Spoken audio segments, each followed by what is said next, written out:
Mu Uganda kati tulina obubondo bubiri obw'ebyobufuzi. Good.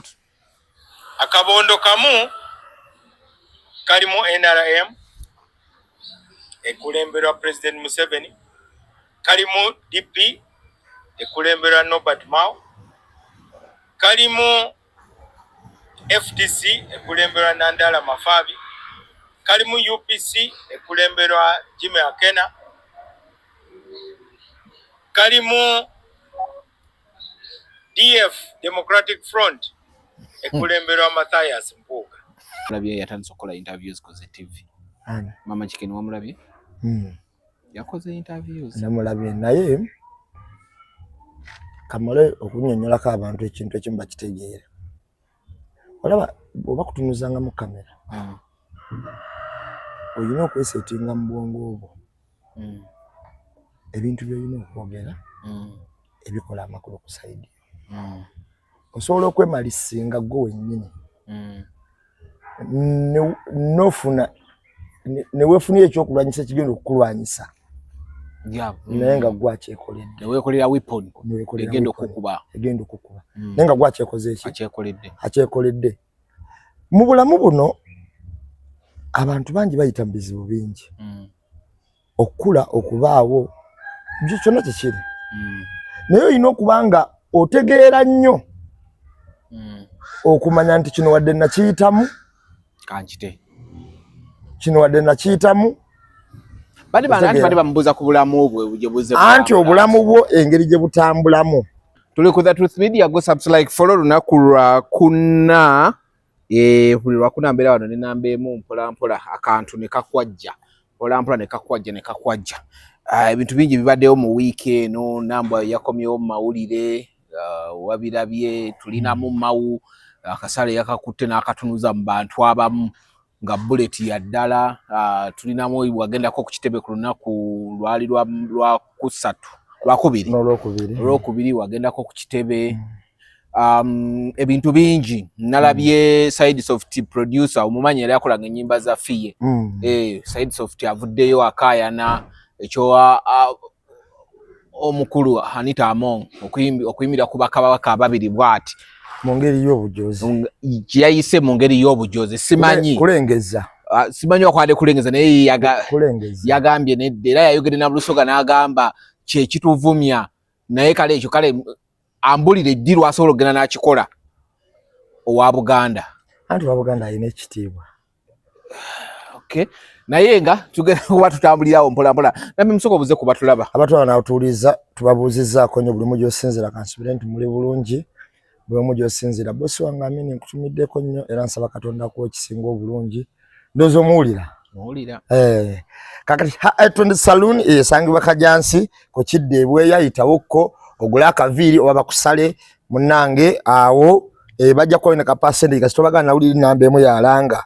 Guba gugwa. Bajja kulekera kaka sente ka transport akakutwala. Naye tokolanga oli bwe yakola.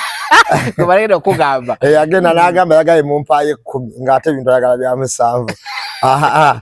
Bakuwa iyo ka percentage bane bakusalya bakusira ku kyozogula. Mpozi Arijami Tours and Travel bano batwala abantu Dubai kukola. Arabian country. Era abantu bano badde mbasaba muyiteyoko babawagire kwa kumuganzirwa za ku level 2 Arijami Tours and Travel. Specifically kati baagala abaana balina contract ey'abaana be baagala abagende Dubai ba cleaners ba security whatever babaagala kati yitawuko bakunyonyole ate oba tosobodde oyinza n'okunoonyako nze ne nkutwalawo naye ku muganzirwa we bali Arijami Tours and Travel. Bakola booking za hotels yonna gyoboyagadde oyagala kulambula kutuwaringa munsi ezo ze baba kugambye bakola ticket booking byonna nobanga buli kimu kitambula bulungi. Gwe nayagala okusuubula China bamuyita Buy with Joseph awo kawoka gwe tubeerako enamba kwe ziri ziyitawo awo bamuyita Buy with Joseph. Gwe oyagala gena mu butale buli authentic oyagala oguze ebintu ononya warehouse wogira ngo obiterese azirina oli Kampala nayo gamba obudde bwe naligenze China kambere wano nfuna abimpeereza yes ekyakikola bulungi nnyo buli kimu nobanga China ekintu kiri okay. Eky'emmotoka gwe kasoba ng'oli mu Uganda bamuyita Sula Motors. Gwe kasoba ngoli wano bamuyita Sula Motors. Otuke Makindye ku nkulungo ya Salama Road, ekidda ku Entebbe Road, Africa Oil amafuta, then opposite. Sula Motors awali. Ate wana ekibuye awali nina interior ekizimbe ekinene ekyaba China, then opposite kube litunudde ddala mu kizimbe osaze ko oboti. Awo waliwo bondi enene nnyo kuliko ne kalina eriko Sula Motors. Awo tubeera wokawoka kuba Namasaka. Yes. Mpozi n'abaagala okuba ekifaananyi ekirungi. Hypec Studios esangwa ku Kyebusaabala. Okunyonyolamu abantu ng'olina omukolo oyagala gukwata. Oyagala kife. Balina engeri gye babitematemaawo. Bakolera real.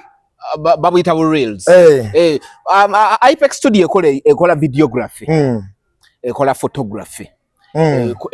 Ekuwangira ebifaananyi size zonna. Nti oba okyali ku mukolo weguti bakukolera moments ezibadde mu mukolo we bayita bu reels ne bakakuweereza abantu nolabako ku mukolo gwe kugenda okufaana. Hypec Studio bali ku Najjanankumbi, osobola okuyita ku side ya Najjanankumbi oba ku Kyebusaabala, gwe kasita oyisa Luwombo restaurant n'oyambukako Katini waggulu ojja kulaba motel bagiyita Colpin ekifaananyi kinene, kati ku kipande kwennyini kwoyimirira kati n'oyitunula opposite. Kikube ekyambuka gate gy'otundemu opposite abo ba Hypec Studio. Nabadde ndaba bano nga balina packages ez'enjawulo. Naye nga waliwo package eriko ba 3 screens eza live feed.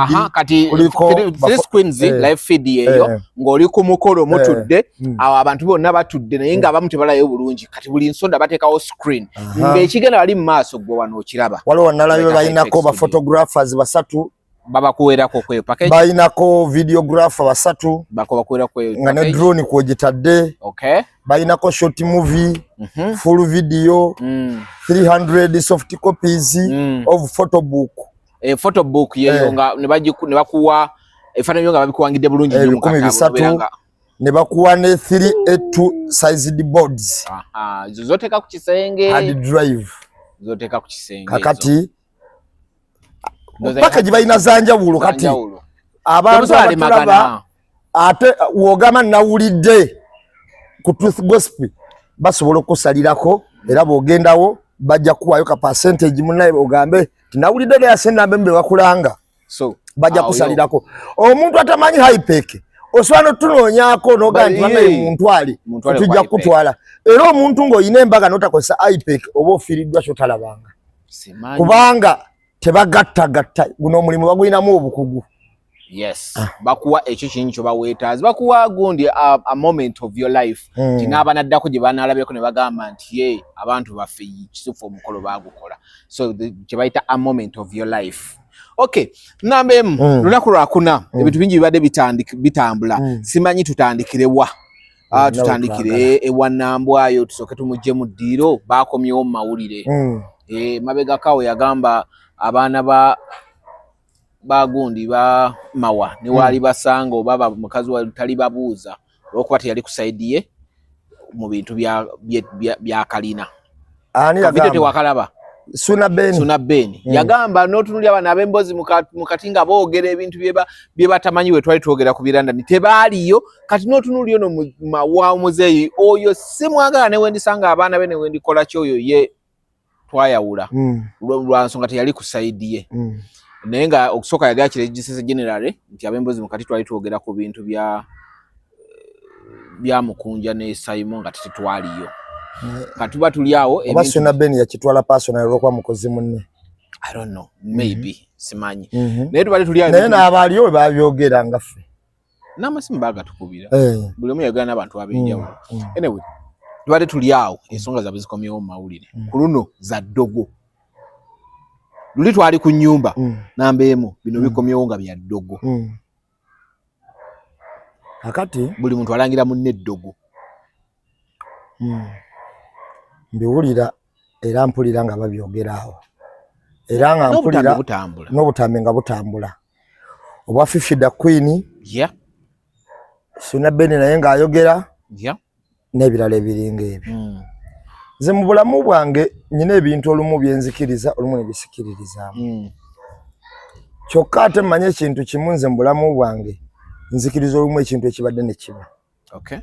Era bw'otaleka kintu kibadde kugenda kiyinza okunaawuzisa empalana emiranga mingi n'ebintu ebiringa kiza n'okusuuza byolina byonna kansoka njogere ku kyamawa njoke ngende ku kino okay bwe tutula ku pano buli omu awa opinion ye awa kyolowooza mu ngeri entuufu gwe gyokirabamu abantu bayige nti embeera eno gye twogerako buli omu ng'ayogera pano woba oyina abakuwagirako bana oba basatu nawabeera omutojjaako ate yakuwagira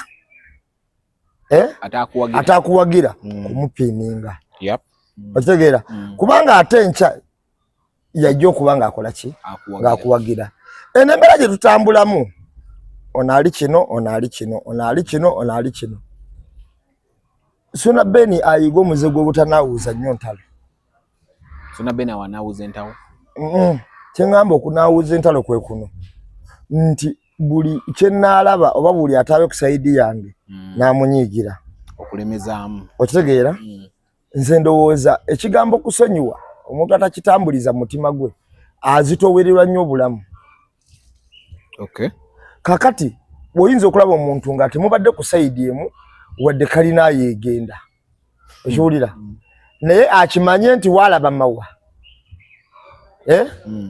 kati akimanye nti nange Nambwayo wandaba ne Kamoga yes okitegeera wali ku sayidi yaabwe kubanga nabo bagamba nti yatusasema ekizimbe kyaffe yatulemesa kalina okitegeera kubanga nze nafunako abampooninga nga haja abatumi abawera Nambwayo yanyimirira mu maaso emirundi egiwera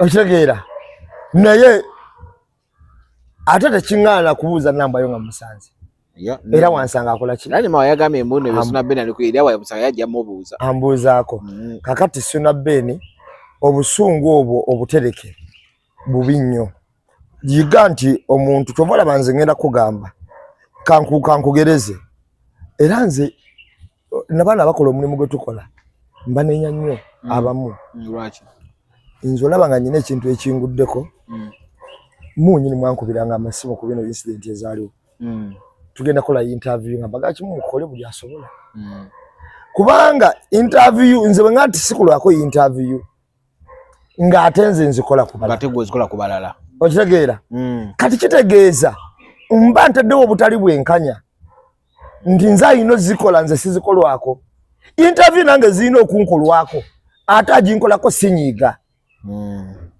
ekiwulira owabula wampayiriza nsobola okujja nempabulamu nga awo yalimbye nengamba wano walimbye kati nze sijja kubeera nga bali abagamba nti okyoza oti abantu ne batwala ne bankolako interview gwe ate olede nawe otuula okola ku balala awo wennyini ate gwe toyagala bagikoleko otegedde kyeggamba kati lwakuba nti mu butya nti waliwo interview gy'okola naye ng'ogikola mu butuufu kati waliwo interview gy'okola naye ng'oli ku malisinga ng'oli ku malisinga muntu byomwogerako si bituufu kitegeera kati eyo yenjawulo gyebira naye nze oba okozeko interview ng'onjegerako ekituufu era bonga nti gundi akola kino nga walimbyemu nze nno nkola bwenti ne bwenti ne bwenti okiwulira kati nyina omusajja lumu yankolako interview nangasi nambeemu oyo alimba nnyo nambeemu omusajja alimba nnyo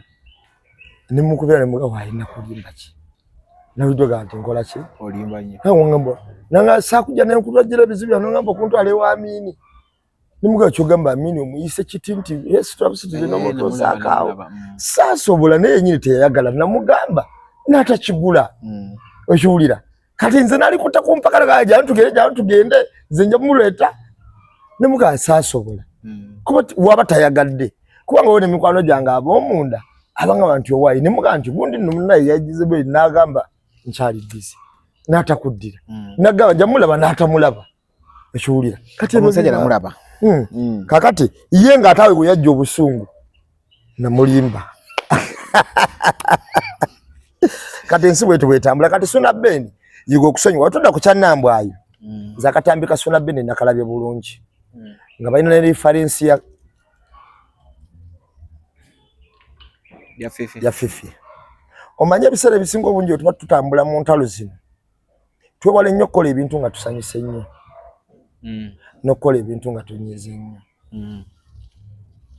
Ebiseera ebisinga obungi ebintu ebyo olumu omuntu akoleramu ensobi mu ngeri y'okwewaana oba n'okukola ki. Ekyo nakirabako ko ne ku muntu omu of course yali meya ate nakimugamba meya MC Meya musaga za Hajati Zula Haji ne Hajati bano bazuula kakati MC Meya agana n'ava n'akola akatambi n'agamba Hajati bamulumbira ku gundi ku street eno ku Nkuruma MC Meya n'ava n'ako Hajati yagamba nti nayenza abanumbye nalabye MC Meya n'ava n'akola akatambi nze yamulumbye ekale namulumbye ojageera munkole kye munkola kati incident eyo webeera bwetyo nga bakola obujulizi nti nze yamulumbye ekiraja ati abantu ne bamutemula oba ne bayingira ewuwe oba ne bamukuba ekisona atafudde oba reference gwe waddeko n'obujulizi nti nze yakoze eki so nga ate gwe olumu wakikoze nga n'okubawo tewabaddewo kisoboka n'okuba nga tewaliiwo okitegeera naye olw'essanyu eryo oba olw'okunyiiga okwo oyagala okukakasa mu kukakasa kuno olumu abantu bakolerawo ensobi. Lwaki nkugamba ensonga eyo? Nalabye akatambi ka Fifi akaali kagamba nti ate kkooti z'ekiro zeegendereze mu lubaale obutono bukulemye okumaliriza olumba ffe balina lubaale omunene okitegeera n'agamba olaba kkooti za kiro zateeseza ne tutwala kaanako linda n'ennyoko oyinza ajja kugenda wotaaweere kkooti za kiro zisigaliza okutwalako nnyoko wotaaweere malizanga agenzi White ennaku 27 nyina n'afa after katambi ako okitegedde kye gambye kati bw'otunuulira butya omuntu oyo engeri gye yafaamu ekyokusooka Sona Beni mutwale ng'omuntu yali alina omukwano ne nnyina si mukwano kwagala kuno kwa bulijjo wabula baali ba mukwano nga kisuka ku buzadde.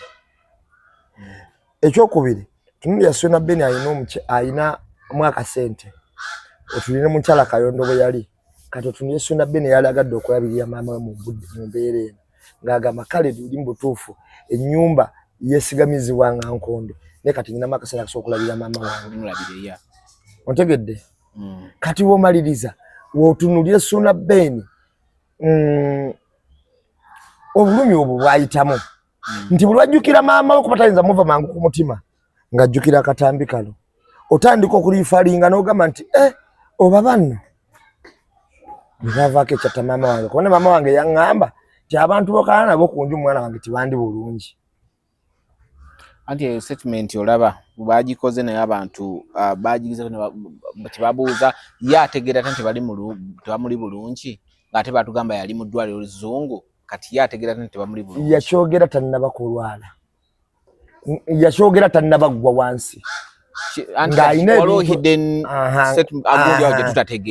ebintu ebimujjira ng'akyali mulamu waali. Yategeera nti bano abantu b'omukyala abo naddala ku muntu nga mukyala Kayondo ojja kwesanga nga bo balina embeera gye bategeera amangu olumu. Esukka kufa ab'ekibuga ffe tulaba nnyo embeera ne tugiyisaako amaaso ate ng'embeera eyo olumu ebeera ntuufu sinakindi olala nga nkyamu naye tugiyisaako amaaso.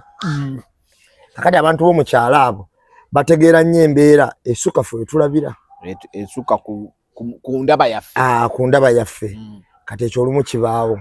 Kakati bw'otunuulira kati kamala okubuulira nze ennaku ezo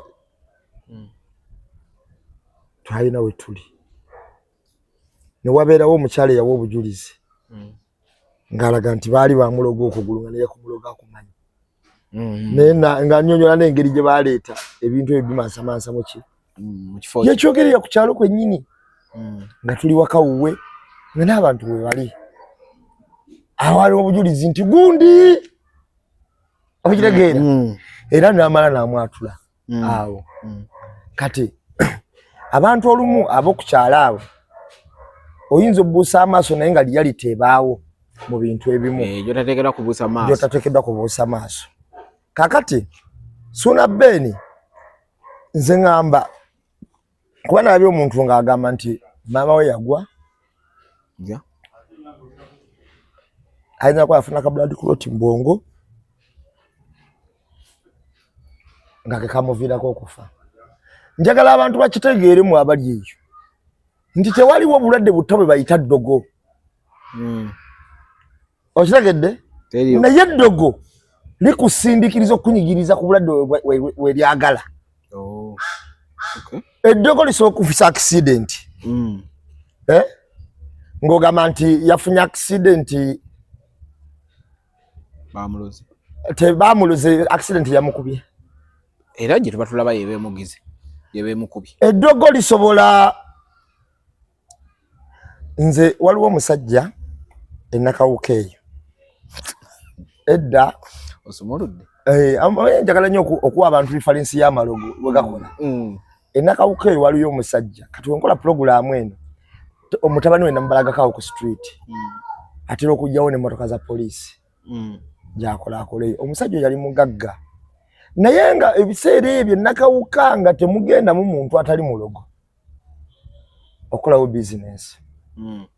Musajja ono aggula yazimba sayidi y'ekyemmanga ne sayidi y'ekyengulu w'ekkubo kuba eridde ejjungo ng'ataddewo eddwaliro bayize nali mwana muto eddwaliro eryali ery'amaanyi lyalidde neddala ate omulogo nga yalina weddwaliro ekyemmanga eno ng'ataddewo ebizimbe yagaatako ndoza discotheque nga munnakawuka mulimu abalina zi discotheque zaabwe abaali abagundivu abamanyiddwa bamuyitanga Nsamba omulalo bannaaluma bannaaluma nga litambulira bwe liti. Ne bagamba oyo Tebajjanga ayakoze musajja bamuyitanga Tebajjanga akoze awe gundi Tebajjanga olunaku lwaggulawo ebintu ebyo byenkugamba bamutema nateetaawo mu mmotoka ye n'omukyala we accident.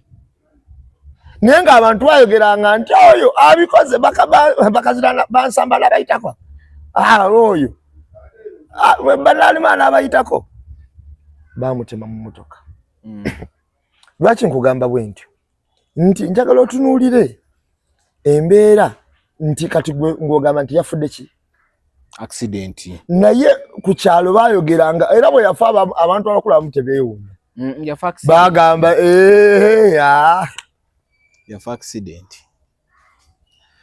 ebintu by'eddogo bino kati nambe abantu bakola ki nze kyenjagala kiki ebintu bino we bisirika we bidda kitegeeza ne kakati bikyasobola okusirika era ne baddamu anti bino ebintu bikomezebwawo omuntu alina bulumi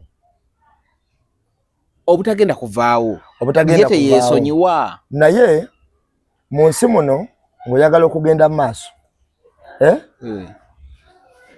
oya okwerabira ebintu ebimu si kubyerabira nti kwesonyiwa tokyabimanyi naye n'obimma amazzi n'obivaamu kubayita okwesonyiwa nawe okwesonyiwa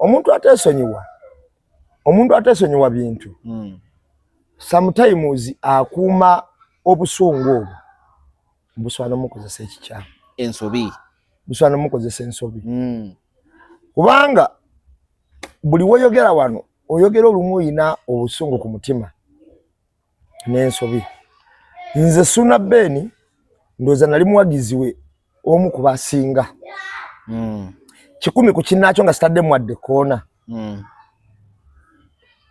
ku mbeera ya kalina era nze nagwanganako n'ennambayo gwe wamulabanga emirundi ogutali gumu ogutali off camera yali akututeekako ddeyo lwe twali ku supremacy okiwulira ne twetwala nagwanganako n'ennambayo n'akaaba n'obuziga nga ali awo atudde nga mugamba obwo obuziga nze tebubundya n'obwosiita ebigere okitegeera ne mugamba nnambayo okiwulira nga namba emugwe n'akaaba namu ne mugamba nnambwayo nze mmanyi abakazi n'obwotya nze kati n'obwokaba amaziga gajjusa ekitumula nga nkutunulidde bwe nti tosobola kutwala kalina Suna Beni nga ndaba nga nyina obukakafu nti ye ekiwulira kati bwe twava awo ne tumaliriza naye mu nsonga eno Suna Ben amagezi genkuwa kuba kati nze nkuwa nga muwagizi wo senga mawaya agakuwadde waligamye mu watakola ki tanjagala kati nze okimanyi nti entalo zo zonna obadde kusaidiye kubanga gwa abadde omutuufu ku ntalo zo zonna obadde mutuufu nze siba kusaidiye ntuufu njagala okola ekintu ekyo ebintu bino buli w'obitula ffenna ffe tukolako vidiyo nnyingi ezikutula obulumi kwa buli omu awa opinion ye ojja kwesanga nga olwo n'omuntu akulangidde Suna Ben ye yatta nnyina okitegedde kye gamba kikulume ogamba obamukwate kabazi munoonye mutte otegedde kye gamba kubanga buli muntu asobola okukola opinion ye okusiza ku magezi ge kati oli ayinza n'okunoonyawo ekikuluma awo n'akireeterwamo kati ekintu ekyo n'owulya nga kutumbiiza kakati ogambe nti ono wenaamusanga bamutomerera butomezi ate nga n'oluusi omumanyi ng'ate n'oluusi omumanyi ate olumu obadde omusanga n'omuwayo n'ebiri ng'omubuuzako n'ogala naye yakoze kino kweri kakati ebintu ebimu ofuna akatiba wooteeka n'obireka n'obivaako muntu wange n'osirika Suna Ben kubanga nze kyemmanyi ku Suna Ben awuliriza ate nze newunya Suna Ben najajja obukambwe ebiseera ebimu oba mutunuzamu kamera olumu abaki Suna Ben musajja mukakkamu ali joli abeera asekaase ekiwulira mukakkamu nnyo naye alina engeri gy'atambukamu kale switch kale nno mbadde nze nkusaba ebintu ebyo birike biveeko ebyo kati bimme amazzi biveeko naye nga yalabika mukadde yafa anno bweyogera emyaka 4 takyadda senga tubadde twogera wali nti tutaasa kufana butanyagwa awo niwe tukolako programu 9 nange mbeera saidi naye ono yafa takyadda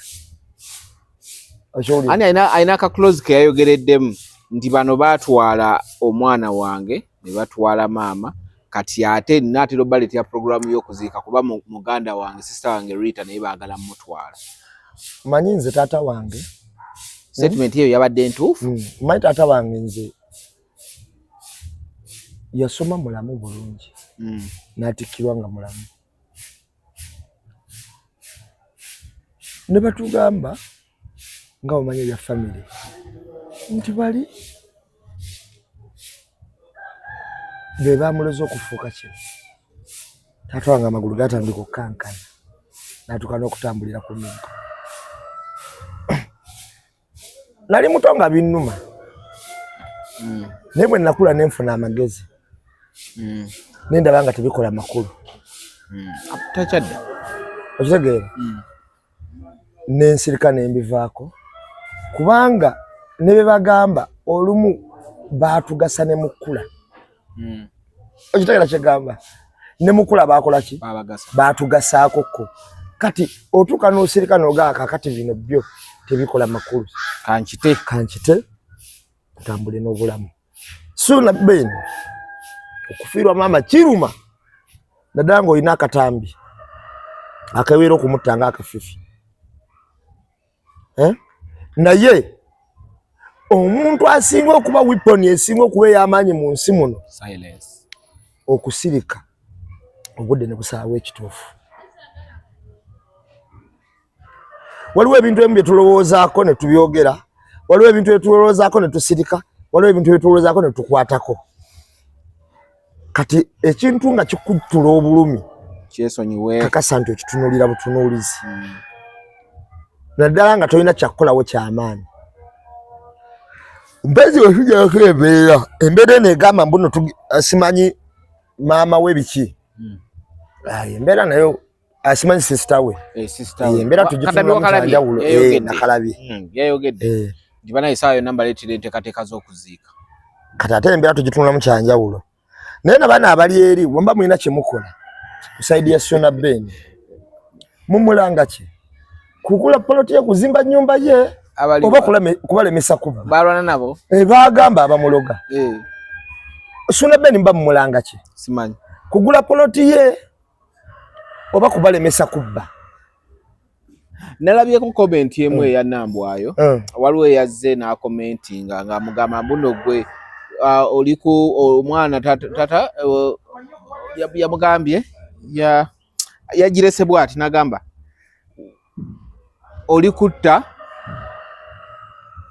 wata jajja w'omwana wo atuyagala kutta nese kati Nambwayo najja wansi na commentinga nagamba taata w'omwana ye yagula amayembe agatta omwana we agatta jjajja w'omwana ne kati gali mu kutta beewaabwe agasiba ku nze yabadde mu comment kakati era eyo nsobi gyakola ani Nambwayo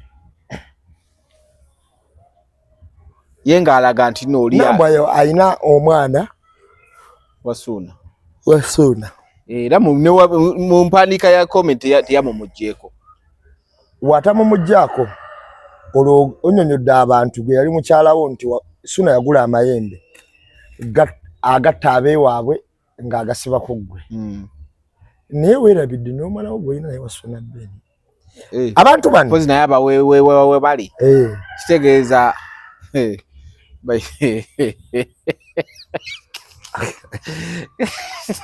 akati abantu bano bombi omukwano gwabwe simanyi ogwatambula naye obusungu bwabafuga kati obusungu bwayingiramu ddiiru obusungu obwali obw'okwawukana bwayingiramu ddiiru y'okubba omu okubba okwalemerera kati ne bagatta obusungu obwo bwonna bayagala kunziza ku zero no kati buli omu aweereza munne ebbomu tiwakyali akuba ssasi kale buli asitula bbomu naye bo beetereeze era nze mbadde mbawa amagezi Nambwayo simanyi oba waliwo anaamuwa amagezi n'ekyo manyira alina abantu abagezi baalinaanye naye mbadde mbawa amagezi ebintu byabwe bino baali esootinze ne bakakkana ne babijja mu kamera kubanga ffe we tutandika okuleeta ensonga tujja temaatema nga buli omu aleeta opiniyoni ye okunyiga kube kunene era osanga nga Suuna alina gwanyigiddwa omulala nga Mawoba Fifi kubanga ekyaleeta bino byonna era nsonga zino kubeera maki mu kamera anyway tuveeyo tuddeko eno mugundi by the way gundi namulabye yatandise okukola interviews koze TV mama Chikeni wamulabye yakoze interviews namulabye naye kamale okunnyonnyolako abantu ekintu ekimu bakitegeere olaba oba kutunuzanga mu kamera olina okweseetinga mu bwongo obwo ebintu byolina okwogera ebikola amakulu ku saidi osobola okwemalisinga gwe wennyini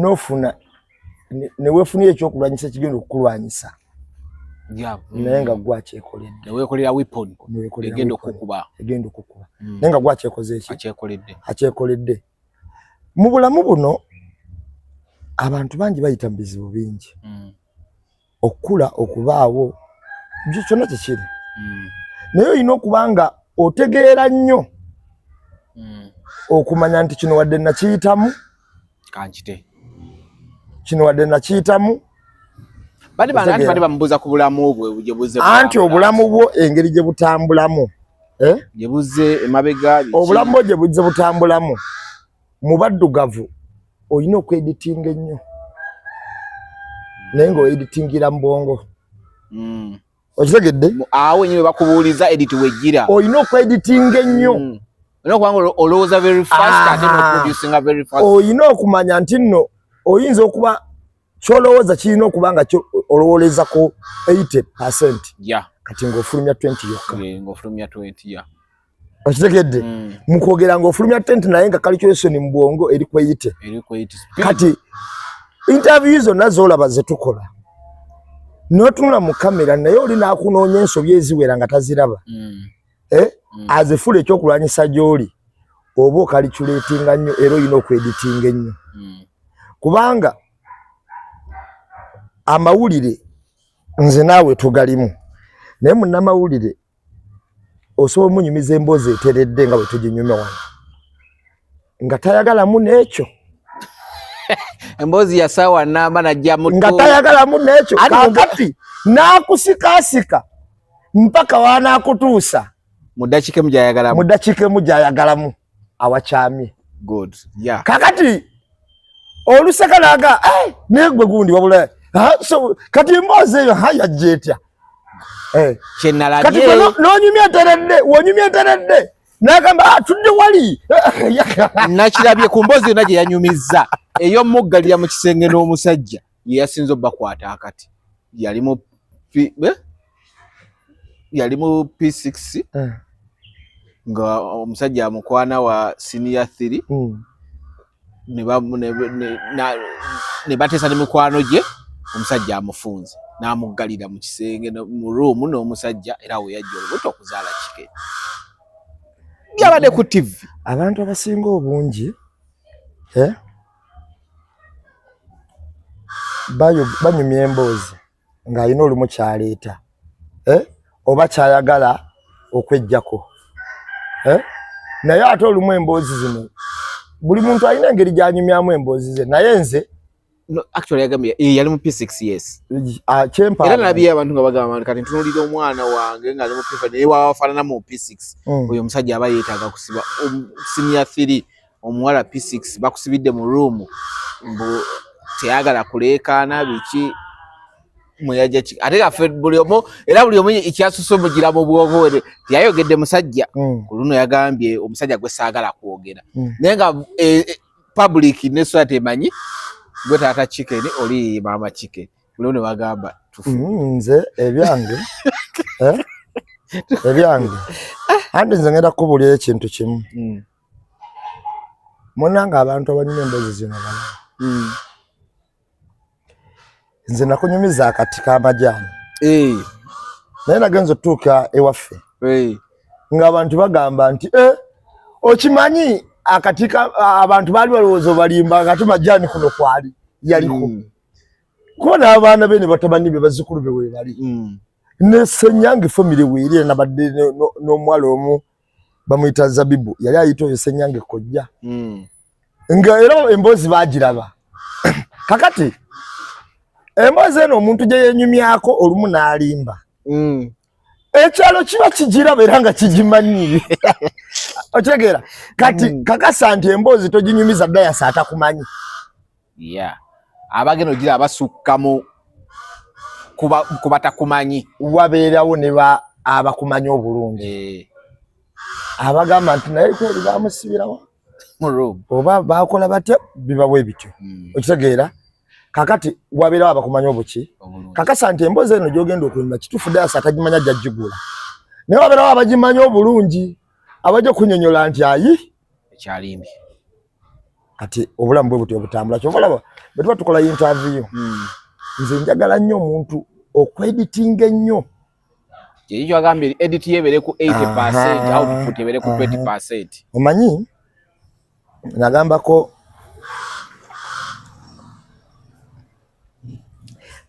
chicken lumu nimuga tokola ka interview nga wako obujulizo bwono n'obulamu naye yakiwulira simanyi nenda kimugamba nemugamba tokola nga interview nga wako obujulizo bwono n'obulamu abantu bajja kukozesa ebyo byennyini biwayogera osanga wiponi at a later stage lwakuba nti tolowooza nti obulamu bwogenda kukoma awooli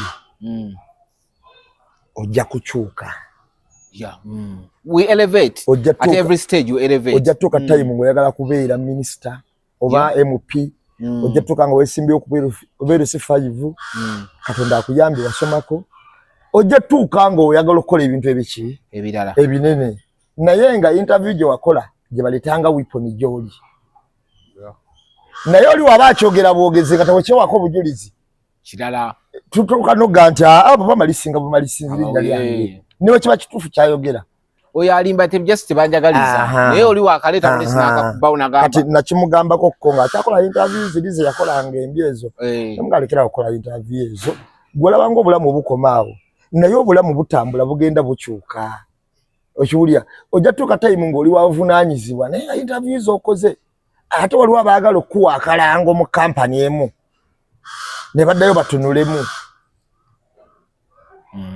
nebaga ate yono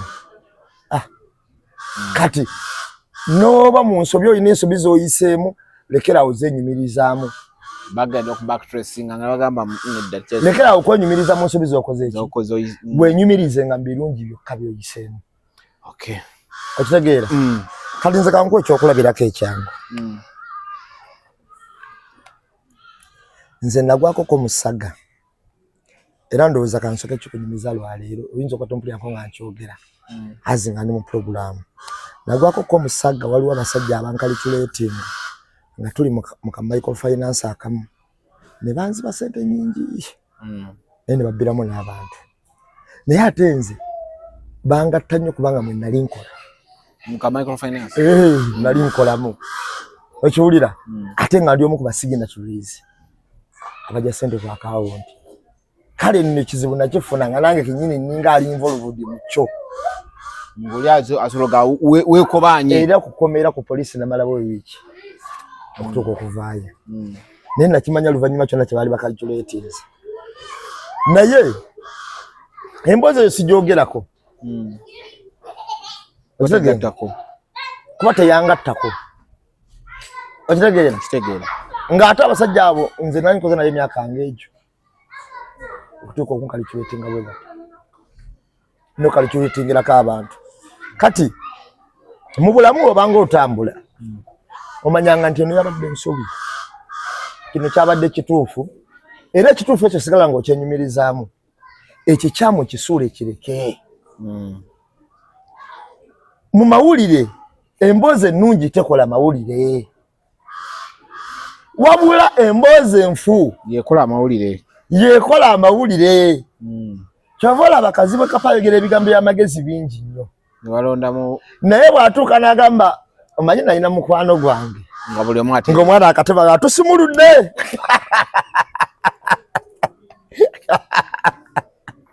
okitegeera so kati omusajja omugezi nga bw'okiwulira n'ebigambo byafuluma by'amagezi okkamala bukamazi bwadda ku bufumbo otuula n'okungumula okutuula oti n'ogamba ya Rabbi okitegeera naye waleeta akajokingi oba ak'okusaaga nalina mukwano gaye ng'ayigiriza omwana w'emmotoka nga batereera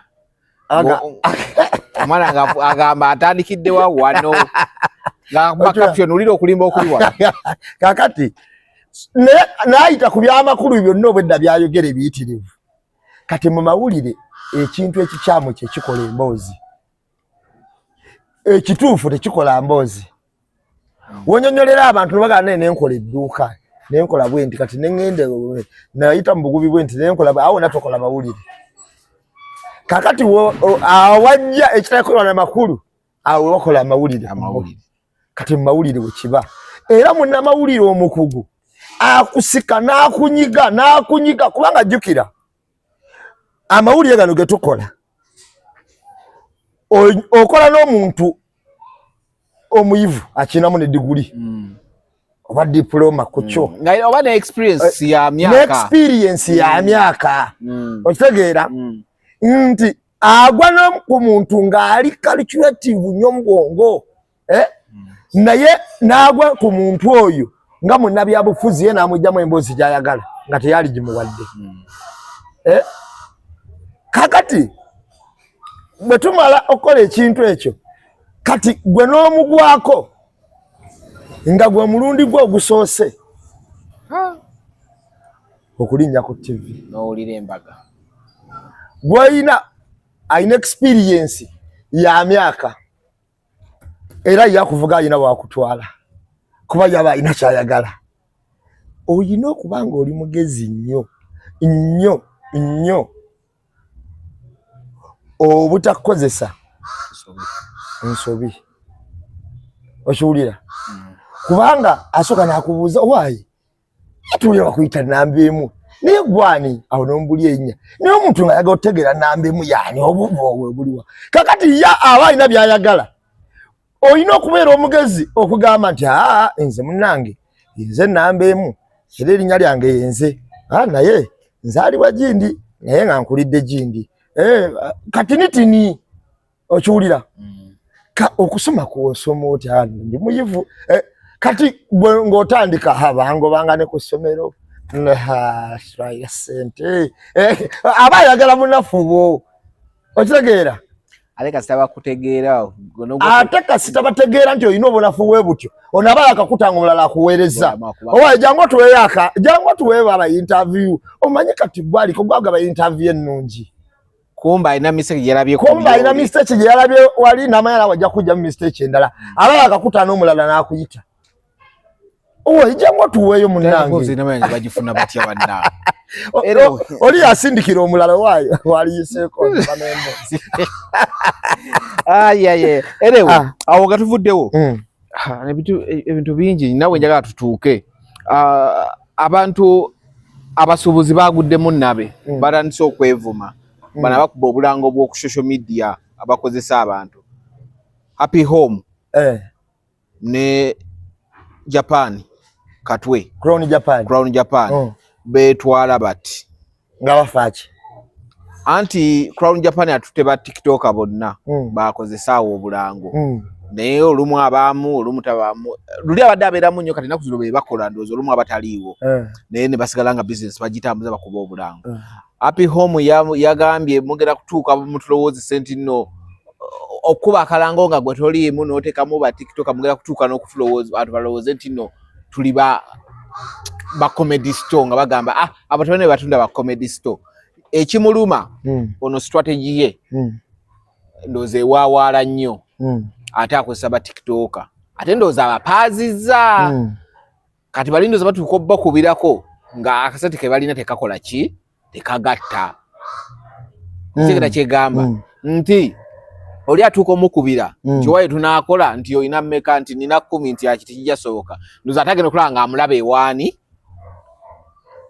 ewa Salongo n'asumulula video n'ata n'amuwa naye nga amuvuma mu indirectly tayogera linnya naye nga ffenna tubadde tukimanyi ne Crown Japan n'agamba banaye twandibadde tukwatagana sikola ki sikuyomba bino ebintu ffenna tukola ebintu byebimu kati olutalo luli awo lwa byanfuna naye nga tebeeri distance nene mu busuubuzi ne mu location olaba gundi we kati olaba church ye Katwe weri opposite ye Crown Japan manyiwa kati olaba Equity Bank weri opposite ye Happy Home kati distance otambula eri walkable kati kitambula bwe kiti mu business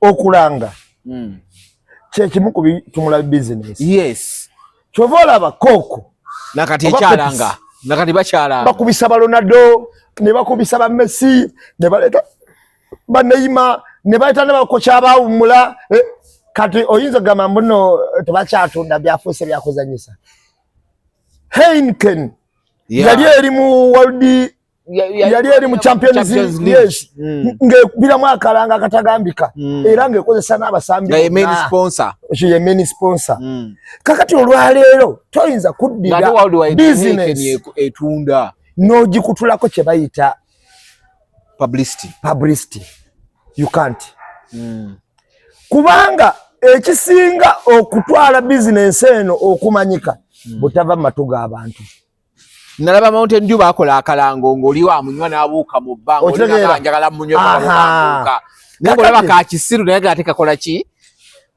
waliwo kano akaaloko buumu yes okiwulira kakati bw'otunuulira wano waliwo omusajja wa Kenya yakola akalango ng'akwata akawunga bw'ati n'agirana balina akagundi ke baali balanga edda waliwo akalango ke bayitanga kofita ng'oli akolola madinisa gonna ne gagguka ne gabwatuka waliwo akalango nze waliwo famasi abagiyitanga salompasi naye yabanga kamatalisa dda nga tuli baana bato naye ng'owulira salompasi tuli memba omama salompasi naye nga bakakuba buli kaseera abantu gye bakoma okubeera abangi mu duniya ebyempuliziganya nga bisaasaanye buli omu awuliriza ku kyayina olina okakasa nti ebyempuliziganya ebyo byonna kyenkana obitapingatapinga okusobola okulaba nga audience yo buli omu gy'aba ali asobola okuwulira nti okola ki Salongo talina nsobi kulanga.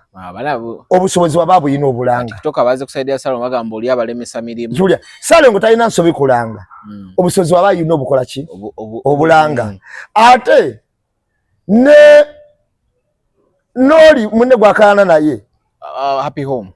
Balangisa obusobozi bwakola ki? Balina. Ayinza okuba yayina byayagala ebiki? Kwa buli muntu abana kyakola ki? Ne kyayagala. Wano tulina mami gadgets. Yeah. Okiwulira. Ali muzungu amulangira naye gwayagala. Waliwo n'omukyalo omulala wa gadgets.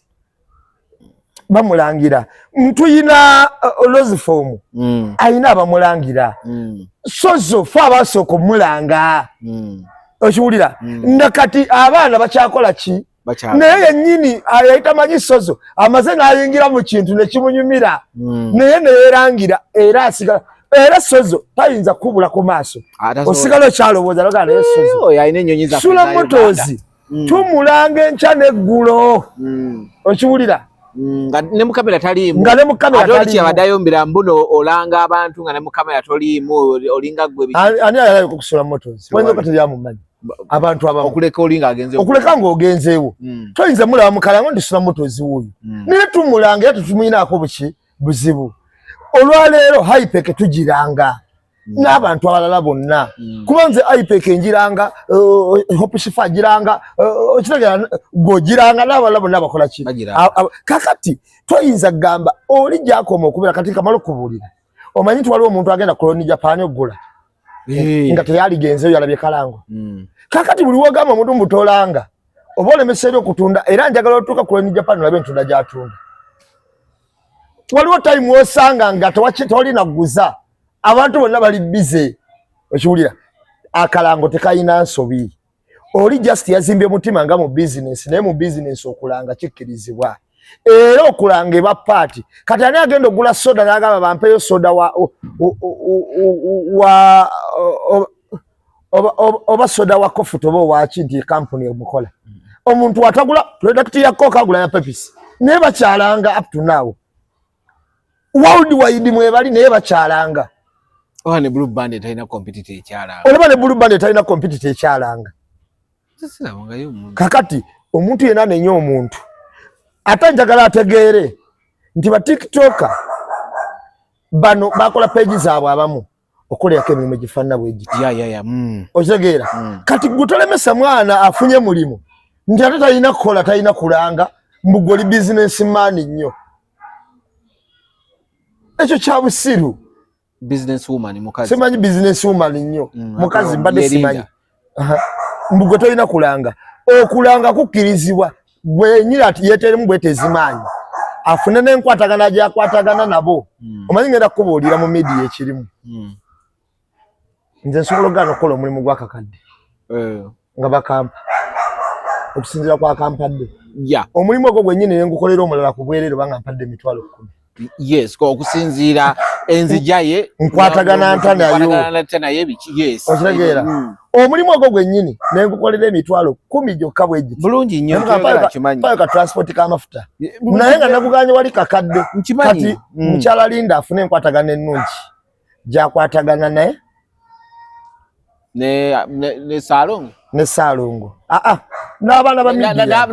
Baleme museera kuba complain eno nagitegedde. Nti omwana omuwe 10 n'agaana ate ogenda okulaba ali ewa Salongo akola kitegeeza abapazize ebbeeyi kakati afune enkwatagana gyakwatagana nabo bulungi abantu okwatagana nabo bulungi n'obwereere bakuwa wallahi okitegedde n'obwereere bakuwa kati nze kankuwa ekyokulabirako nze siina nkolagana siina contract na Sula Motors nange era sina contract na Pakalasiti nange sina contract na Climax oba nange ne wawulira nga njiranze eba nkwatagana nnungi true okitegeera eba nkwatagana nnungi era bwe mala okulanga sidduka nti kangenda Sula Motors manje naye olala bwe musanga olumu nga mpitawo nange mbwayi togendera awo kana Katonda genda nako naye sina contract naye nanga bulanzi ne nangira omwaka nga simulabanga sina kye mubanja okitegedde so abana bagunze olutalo lubadde omanye none na wiki tubadde mu ntalo wano olutalo wali lutalo wano lutalo nina akatambi okalinaawo obake tusoke wamma utusoke ewa Side Soft. Side Soft ayina ensonga ze. Tusooke ndoza tusooke wani ndoza tusooke ewa Side Soft tulyoke tugende ewa Nyeko okudda mu race then ndoza tugende ewa Mau. Mau ayina ensonga ze ate nga ziri valid. Naziwulidde ensonga za Mau tezeetaaga kwekwekereza wazo ntuufu. Side Soft ayina kyayogera awo. Waliwo emabegako ekifaananyi kyafulumye ngo obusiru muli wiringi bumalamu yaranikidde ku noti nnene. Imu obusiru muli wiringi bumalamu ibanga kime mugezi wale. Yogezako wano. Era mulowooza lirwe balikomo okutukoba bati tutegeera ku myaka 4. Kati mwena mwabwine ekifaananyi kino. Tibaba bamwemereire ku batyo mwasirika. Ekintu ekyo kibakutuuka ku mawanga gandi. Bana kimwidi singa muliro guliwo. Singa oyo yeetonze ira. Aye era bona amawanga abiri agogerwaku nga amasiru. Ge baataaku narrative y'obutategeera nti bakaali kuweza 45. Nifa ababoyine kino ekifaananyi twasirika. Ekitwesa abasiru n'abadoofu kusirika. Buli alina platform vayo oyogera oyo yeetonde. Baba bamuta batyo mu nkwawa bamwemerera ku batyo. Ne bw'okoma ensonga yeetuuse. Ensonga yo giwuliriza. Ekifaananyi okirabye kikyo nkitaddeyo awo. Side Soft yali producer wa akubye ennyimba no ziwerako. Abadde producer ebbanga ddene. Omukyala Anita Among yekubiza ekifaananyi nga akutte ku bakabaka babiri we bati abayimiriddeko. Kyagamba nti kikyamu. Kati okkiriziganya naye nnyo 10 ku kinnakyo serikale wadde akamu. Kati kamala okunyonyola ekintu kimu bibiri ontegere bulungi. Okay. Ensonga z'obuwangwa amannya ga kabaka mangi aga kabaka wa Buganda. Naye nga amannya agamu gamuliko okusiga etutumu obugulumivu n'entiisa ebeera kabaka. Okay. Nantawetwa Magulu Nnyondo Natalinya Mukateebe Liiso Ddene buli woli akulaba Maaso Mooji ayina amannya mangi. Ekyulya Empagi Ssedduge Empologoma Bemba Musota bingi. Kati bw'otunuulira kabaka ekitiibwa kya kabaka ekya Ssaabasajja osobola omulaba n'otulika n'okaaba nga kikususseeko essanyu likususseeko. Nze nasibako ku kkubo nga nkuba engoma omulundi ogutali gumu nga kabaka agenda kujja. Okiwulira ng'omusana gwaka naye nguwulira nga siguwulira gwe mukwano ogwo nti Ssaabasajja kabaka abeera mu musaayi gwaffe ffe ng'Abaganda nga tumuwulira. Bwe bulumi Side Soft wawulira. Okitegeera. Kati omukulembeze wenno n'omutuufu nga ddala kituufu mukulembeze abantu bawulira bo bennyini mitima gyabwe okwagala okutali ku kake. Abakyala bano abasinga obungi Katonda bw'abayamba ne bafuna ku ssente oba ne babaako mu bifo ebyawaggulu we babeera naddala ng'oyinamu amalala kagereze ng'ag'Amongo otandika okulengeza abantu bamu abaali badde abakulu gwe ng'obalabira wansi. Ono ayisizaamu ono enkwawa y'omu eyali mu parliament n'agamba nti make sure these Baganda don't get what numbers. Okitegeera nti obuyinza abugendako naye n'afuna n'okulengeza nga kumuli mu mutima munda. Kati olaba alengeza Abaganda at the certain whatever nga waliwo na migundi eri mu parliament kitegeeza bana atayina batulako butuzi omenya mutadde no mulana muteke olwaleero teri kabaka wa Buganda gwoyinza kukwata n'oteeka wano ono Kyabazinga ono omukama wa Tooro oli omukama wa Tooro ono Kyabazinga gwe n'oyimirira bakati oti nga akute ku baana b'obubuti ono Amongo kimukakatako okulaba bano bombi nga bw'atuukabo bw'aba tatudde afukamireko yasuubiza ono omuwente nga awasa tezona zanatwala ku buko yayagala ozimu nkugambye kati ke kanyomaako no yayagadde mu aweringi ono akulira obwakabaka bwe Tooro obukama bwa Tooro bulamba abatoolo wali abasajja abagagga ddala abatoolo bennyini nga leo bagamba nti tusonda nte za kutwala omuntu omwazi waayo nga tezawayo tazibula neweziraga no yamuwadde through kwagaliza ndowooza kulengeza waliwo ebintu bye bakola abamu nga balengeza bulengeza gwe ngolabanga abayamba naye abakulaga nti toyina kyoli toyina kyozitowa yabadde asonda za mbaga Amongo yalina okunnyonnyola omukulembeze w'ennono w'eggwanga erimu waludde kubanga bano balina abakuza balina abataka balina komiti era ebintu bino byonna kuba kulengeza nti amulaga nabo nafu bwe buli oluddewo nnyo kale oba talina ssente nja kukuwa ente zona atwala okwanjula kugamba amulaga n'obunafu bwe ndi kirako ekimulwisizaawo obutaba na ssente talina ssente zitwala nte waya ngambe okimanyi ndi mulunzi nti oli nti kati kola green zete kwekulaga amanyi bannabyabufuzi asobola okulengeza n'akuteekamu akamanyiro naye mu ngeri y'olusaasasa byebyo baali bapaledi ng'ekololo babawa emmotoka tebiina njawulo na bino akamanyiro bakatandikira wali kololo kati babatandise batuula ku ntebe bano bayisaamu enkwawa kitakkirizibwa teri kabaka wa Buganda ekyo kizira n'okuzira yenge ekifaananyi kino kifuluma kite oba wakakola boodi ne baga kuba omutaka abeerawo babeerawo bangi abataka bamwetoolodde abamanya ennono era ne Katikkiro aba yagambye dda n'agamba ekyo mukireke tekikkirizibwa maama ekyo dda wali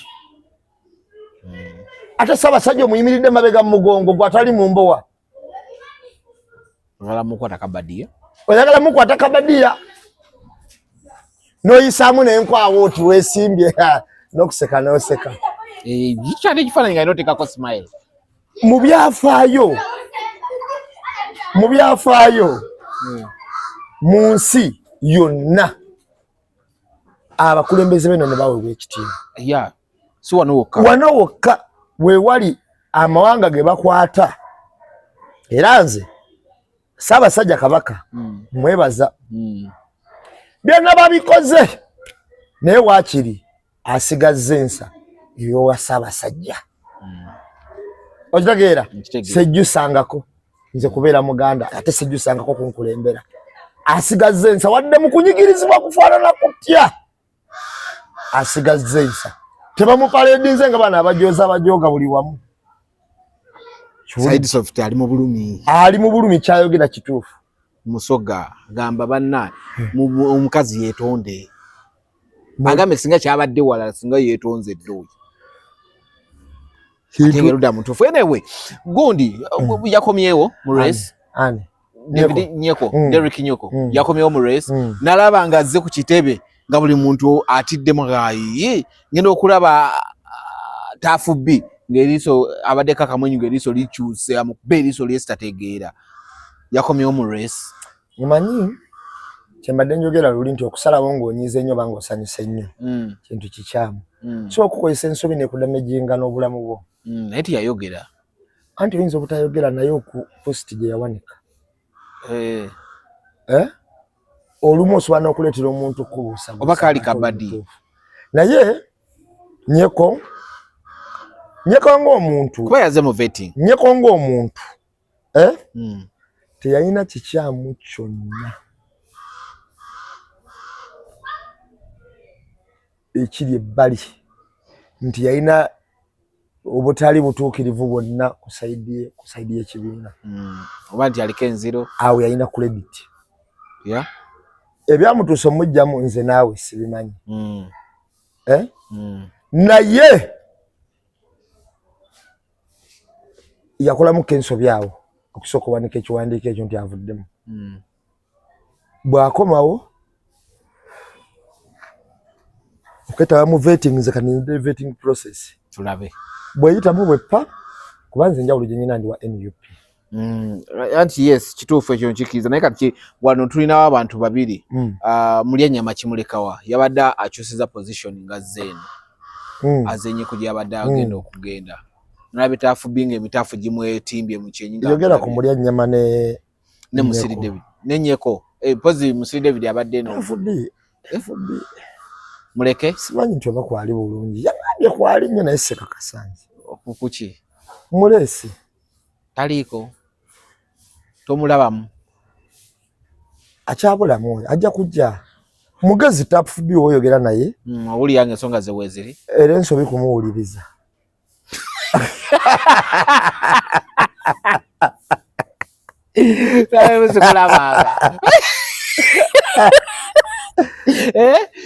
amato inagamuwa mpola bw'omuwuliriza wattabu nnyo kale ensobi gy'okola kumuwuliriza naye credibility gyendaba ku bantu bano bonna ndowooza bana babiri be baliko kareesi naye katulinde ekibiina Mulyannyama wali yabadde agize sinnakitegeera ye katulinde ekibiina gwe kinaawa kaadi kale katulinde kuba ate kaibu y'okukyuka Mulyannyama okuddayo eno yabadde eweddeyo ng'olwedde agenda mu vetting yawo ali we yazze kati tulina kulaba bagiwa Nnyeko bagiwa Mulyannyama nze nno ebibuuzo bino mbibuuza nnyo abantu nakibuuza ne Nnyeko nemugamba Honorable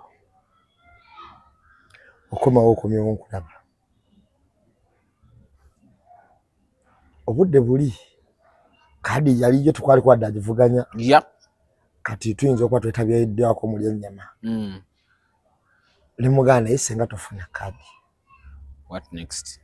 what next obukosi yabadde muntu wakubiri eyaguze trust yange nenga nze sifuna kadi siyinza kwesimbawo nga sirina kadi era n'emirimu gy'ekibiina gyasigala ngikola nze niyasitiki nnyo ku kibiina ebisifuna kadi isoke sijja independent eyasooka yali ani esooka yali ani yagamba tajja independent waliwo omunnabyabufuzi omu era gwe nabuuza ekibuuzo naye abalaba bapalapalanya nze nnako omunnabyabufuzi omu omukazi nange yakiŋŋamba abalaba bapalapalanya n'aŋŋamba nze abantu be bannonda n'omugabo bw'otafuna kadi siyinza butagifuna kubanga era abantu bali sayidi yange kati nze bw'ongatiddeko nti waaba Nnyeko bwatu bwe yagamba kati ate nze n'omukyala gwe mugaseeko omukyala yaŋŋamba ne wooba ofa nga sigifunye nja kusigala nkola nja kumanya ekyo kiganye sigale nga nkola emirimu gy'ekibiina ate nzija omulundi oguddako nemmanya nti at least oyo alina gundi anyway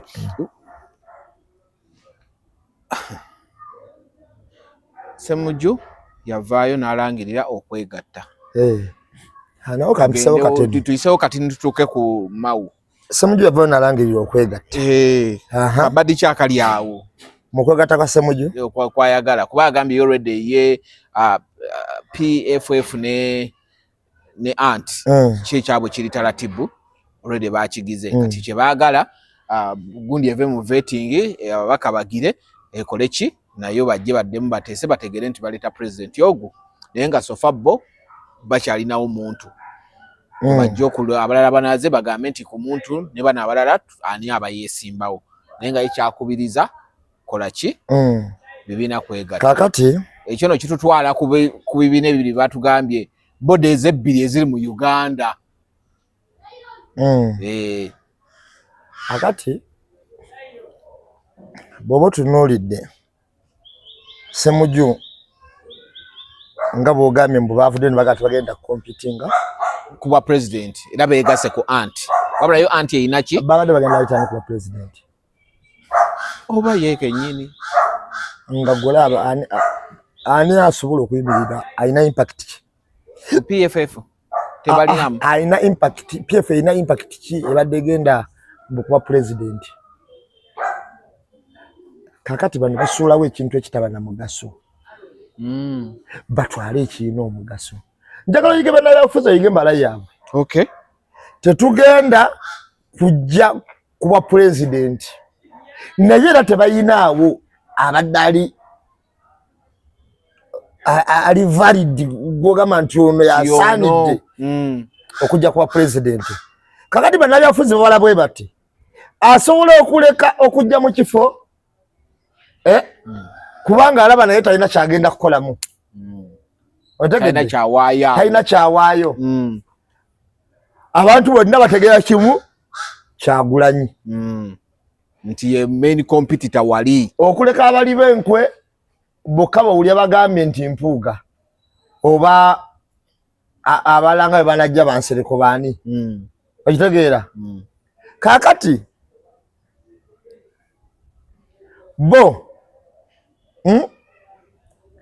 ne batandika calculatinga nti waneeno bali mwezi yanditusuuza obwa meya ne Musisa Numbye simwangu bwali ewa ekira kakati babala ebifo bibiri twegula bwe tuti wa president tugambe tetubuliiko tuwagira Nuupu olwo Pistock say damu enteesaganya eyo babaga naffe mutujjire wono wano wetuli mutuwe ekifo kya meya mutuwe ne kira municipality okitegedde for president tujja tuwagira mmwe kakati bazanya kadi ezaki so a president naye bajja nawanira tujja bawangula wa president tujja bawangula tuwangule na bano kuba tugenda mu protest vote kuba bandiyekirandowooza bandize ne bagamba mbuno tuli mabega wa Nuupu kale tugambe balesa president omu naye bwe tujja kugundi ku governance committee ku kya vice mujja kituwa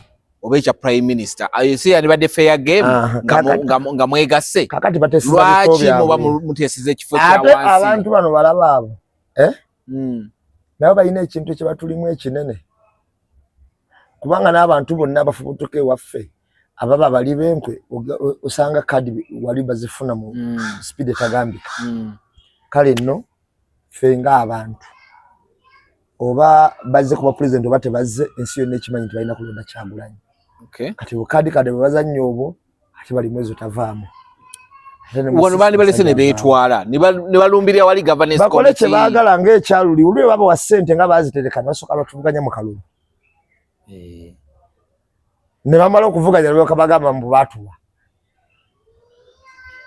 bakole ng'ekyaluli anyway Mawu ensonga za Mawu waziwulidde zitya zisooka ozimpeeko awo kati Mawu ayina ensonga gye yaleese gye yasudde mu ddiiro n'agamba mbu Uganda erimu obubondo bubiri akabondo akasooka mu Uganda kati tulina obubondo bubiri obw'ebyobufuzi good akabondo kamu kalimu NRM ekulemberwa President Museveni kalimu DP ekulemberwa Norbert Mao kalimu FDC ekulemberwa Nandala Mafabi kalimu UPC ekulemberwa Jimmy Akena kalimu DF Democratic Front ekulemberwa Matthias Mpuuga osobola n'okugattako kino ekibiina kya bidandisali PPP n'ogattako ne Jema ekulemberwa Sumani Basalira naye nga koa ya bibiina bitano group of 5 group eyo erisolidi ejja kutwala % nga 8 obululu 8 ku buli 100 kubanga ekigendererwa kya kugatta bannayuganda na kulaba nga enkyukakyuka ejja yonna erina okubeera mirembe mu gurupu eyo sobola n'okugattamu aba PLU newankubadde nga ba NRM nenga generation empya ate nga ddoboozi mpya osobola okubagattako. Kati kitegeeza mulimu ebibiina 8. Akabonda akokubiri mulimu NUP ekulemberwa Bobi Wine, mulimu PFF ekulemberwa Dr. Besigye, ne mubeeramu ne ANT eya General Mugisha Muntu. Kati group eyo tebanaba kwetereeza bulungi kubanga ndaba bali mu kuvumagana nnyo naddala ab'Ekavule n'ab'Ekatonga. Ndaba kati tebali makambugu. Ate bye bakayanira bitono nnyo. Bali mu kukayanira obwa Lord Mayor bw'e Kampala. Bali mu kukayanira ekifo ky'omubaka wa Parliament owa Kira Municipality.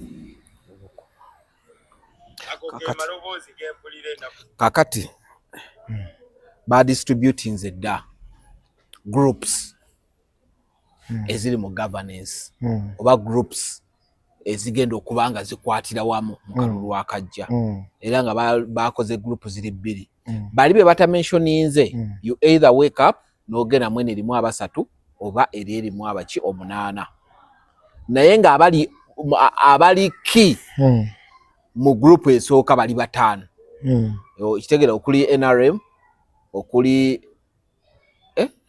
DF okuli eyo mukulu oyo yennyini ya Mau ne kuberako FDC ne kuberako ne Democratic Party DP kino Mau kye yakoze kwene saawa okutunuza omudumu mu bantu abamu kyade kyetaagisa kyabadde kibale bali kibalekawa lero akuba abantu ba movement mbagenderera bino bajja babyogera Amongo wayogera abantu byalita mu movement alina gwe yamenya aliwena nabbanja bwe yayogera abantu abatebuzabuza bajja bakolere wamu alekerawo okwebuzabuza naye ngali Masaka namwogerako Mau bwe yayogera abantu abakukuta yamwogerako nakati amwani erinya lya appearing on everyone's agenda buli list oba paper list gye baba balese erinya waliwo eritabulamu kakati nze nsasira nnyo abantu abagamba mbu twali banafu nnyo okwejjako omusajja ono twali b'amaanyi nnyo era amaanyi gaffe era Kyagulanyi yakozesa eriiso eryogi okutunulira ekika ky'omuntu ono bano abasajja tebabadde ku opposition wadde olunaku olumu bonna nga wabamenyo bawulira nti Asumani basaalirwa nti Bidandi Sali abo bonna bali mu comedy amazima ubali Kisaka yakola video ndozi bayiseka na kumekanja genanje nonye ngayogera ku nsonga eno yennyini naye yatema nentunulya video ebwenti nenjetegeza nagiddemu emirundi ng'ena nga njiwuliriza ng'ayogerera ddala ku mbeera eno yennyini kye baakoze leero ey'obubondo obubiri ey'obubondo obwo nga gyayogererako ddala NRM okwegatta ne DP already tukitegedde ekoleramu NRM munda kikyo ali ekyogera dda okwegatta ne UPC ne UPC ekoleramu NRM munda okwegatta ne PRU naye ekoleramu NRM munda okwegatta ne DF naye ekoleramu NRM munda njawulo kyeri awo anti omukulu yalinga agezaako kwegaanagaana talina kyalina byeyegaana buli muntu twamanya yali yakkuta ono omusajja abulako kimukuwa bwa minisita nga Mbau banaatera kubanga gwe omugabo gwagenda okufuna ogusemba anti kati kwewunya mu list kubanga mwami Museveni bwakoba minister oba ekifo eky'amaanyi abamaze oteganaga mu mulimu wagukola bulungi olukuwalulya bulungi era osaanidde okuziba bwoti nga bwe yakola Mawu nga bwe yakola Nabosa nga bwe yakola Amongo nga bwe yakola Tayebwa nga bwe yakola Beti Kamya naye ono olukote lwamulema ali ayagezaako era nakati akyamukakasa nti akyakola atati owomuti Sseddugo gutalina bibala ate ogutayira bibala olwaba akola omuti yatema munene nnyo tegubalako wadde akabala biguyitako obuyisi okitegedde tekukulira de kasasira akunkumukako gwayaka ekinyakikwa kumuvule akyagalako ebinyonyi bibeera ku naye Mawu ataswaliza tabaawo abantu b'engulu abo basula nnyo n'amazima naye adayagala tulaga nti ono bali wamu naye yamutane na mbatana abasooka yagambye naye group of 5 yes nibale otusolo bagatako naye yega staunch one eri group of 5 munange Mawu sibugamba mbu kuswaza andi nabayogedde amazima naye ku side eri aba abantu balekerawo tulyangamu enkwe nga beekweka mu opposition bano ba movement yayogedde ekintu kimwe kyabadde ekikulu nti akalulu sikakulonda bagenda kateesezeri kati awo kifo tugenda mu protest vote naffe okuteesa kwa bitujja kukkiriza tebajja tuteeseza bwe tulina akawangwa tujja kuba tukawanguti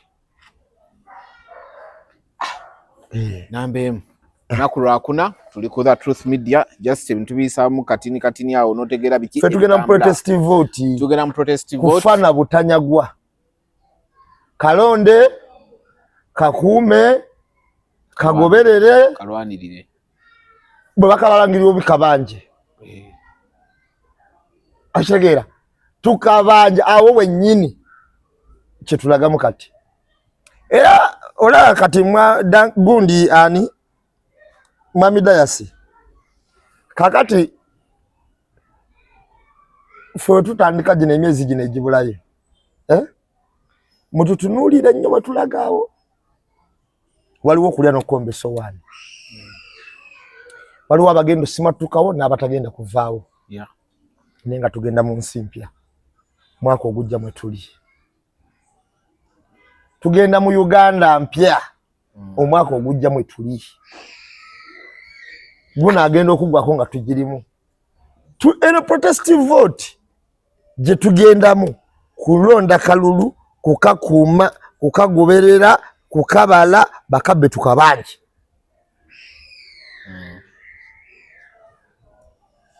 kiwulira kati awo we tuli kakati bwana Mawu webale nnyo webalire ddala naye ate neyewayiriza n'okwewayiriza nga bagambye bateesa biteese mbobbo balinawo ebitundu 8 ebweyagambye mbu 2 ge gasigadde ate bagakayanira ne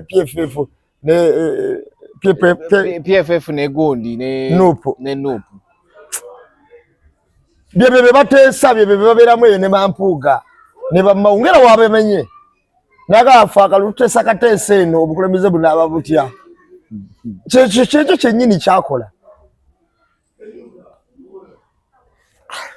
kati kitegeeza n'abalonda tebalina makulu kyagezaako laga yensonga lwaki ye baamulonda obulu yabuwamba nga bwambisiza amagye ne babutwala mu kizimbe ne bamulangirira ku kyokka abaamulonda era n'abantu bakaloga kunde tunakulonda kutuleke abantu bamusaba ekibiina kyawakiremidde yoyo nno Mawu anyway wetyo tubadde olunaku olwaleero era kulisayo mwena ababadde ku poliisi olunaku lwajjo nga mututeyo emisango egyadde giwerako nabalabye ne muvaayo olunaku lwaleero gundi abadde bamutadde